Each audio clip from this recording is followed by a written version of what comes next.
Donc là, en fait, dans kanji, il y a beaucoup, hein.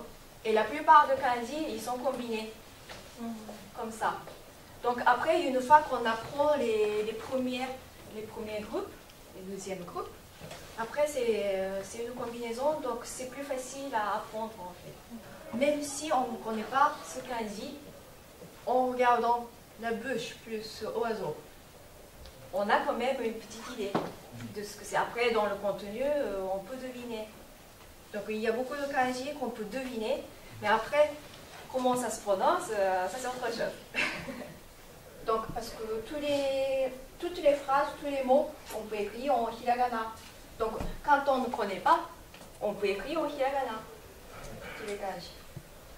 Mais alors, vous allez, déjà, vous dites, dans quel cas vous utilisez le hiragana, dans quel cas vous utilisez le kanji, et les katakana, donc les katakana, je vous ai dit. En fait, dans une phrase, dans une seule phrase, on peut trouver les trois. Donc, cette phrase, qui veut dire j'habite à Rennes. Et là, si vous voyez, au marron, ça c'est les kanji. Donc tout ce qu'on peut écrire en kanji, on écrit. Ensuite, j'habite à Rennes, Rennes, Rennes, à la japonaise. Donc Rennes, c'est un mot d'origine étrangère, donc on utilise le katakana. Ensuite, mais on ne peut jamais faire une phrase uniquement avec les kanji, ce n'est pas possible, ce n'est pas le chinois. Donc, ils sont toujours accompagnés par les hiragana. Ça, c'est l'exemple d'une phrase qui est écrite uniquement en hiragana. Celui-ci.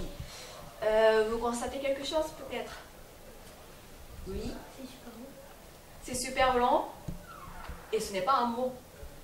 Parce que ce n'est pas un mot. Et pourquoi tu as trouvé que c'est super long? Parce que tu as compris qu'un mot commence de là et termine là. En fait, c'est une phrase. Et là, vous avez vu, il n'y a pas de séparation. Dans cette phrase, il y a deux possibilités de coupure. En fait, on peut écrire, on peut couper celui-ci, là, cette partie, ce qui est le cas en deuxième phrase. Donc, en deuxième phrase, on a utilisé le kanji le plus possible. Et là, on voit que ça fait une coupure. Le kanji, on ne coupe jamais au milieu de kanji, comme ça. Non. Donc, le mot commence là. Et en général, le mot commence avec les kanji. Donc, ça fait une unité un peu.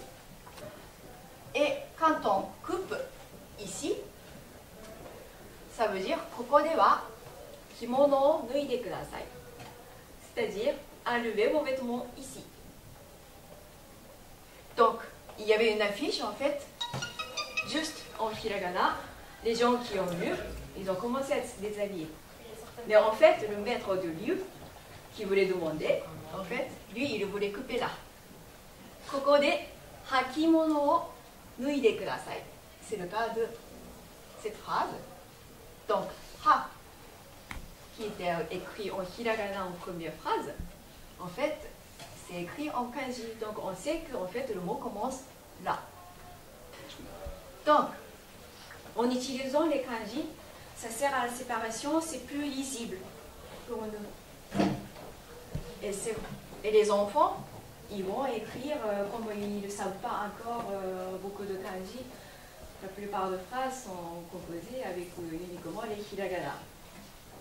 Même si vous ne comprenez pas le mot, si on voit le kanji, on voit le sens en fait. Donc voici l'histoire de l'écriture. Donc c'est important quand même d'apprendre, déjà hiragana c'est l'essentiel, le katakana aussi, parce que sinon vous ne pouvez pas écrire votre nom, votre prénom. Et puis les kanji quand même pour bien faire comprendre, comprendre aussi. C'est très important. Comment est-ce qu'on peut savoir la séparation entre les mots s'il n'y a pas de kanji? S'il n'y a pas de kanji, Donc avec celui-ci, on comprend, on voit à peu près. Moi je vais couper là, je vais couper là, je vais couper là, là. Et comme ça, même si on peut se tromper. Donc dans maleux, vous mettez votre prénom.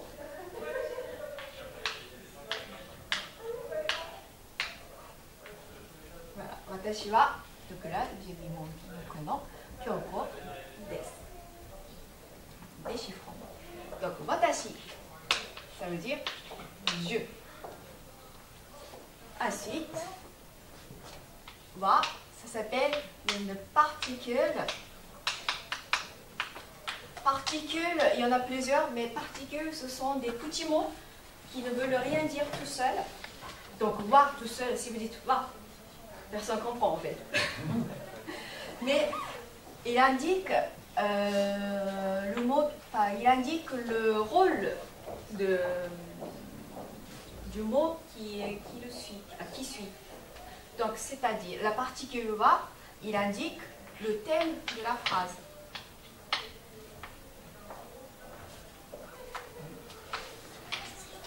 Le thème de la phrase, de quoi je parle? Concernant moi, Kyoko.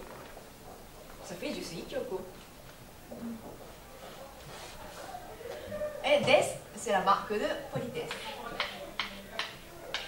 Politesse affirmative. Donc, si vous voulez parler de votre ami, tomodachi, là, à la place de watashi, vous mettez tomodachi. Le reste, vous ne changez pas. Tomodachi wa Kyoko desu. Pour faire la nationalité, on met le nom de pays d'abord. Donc le Japon, vous connaissez comment dire Nihon. Ça c'est un lâche aspiré. Nihon. Le nom de pays, plus vous ajoutez Jin pour la nationalité. France. France, allez-y. Les Français, nationalité française, France, Jin.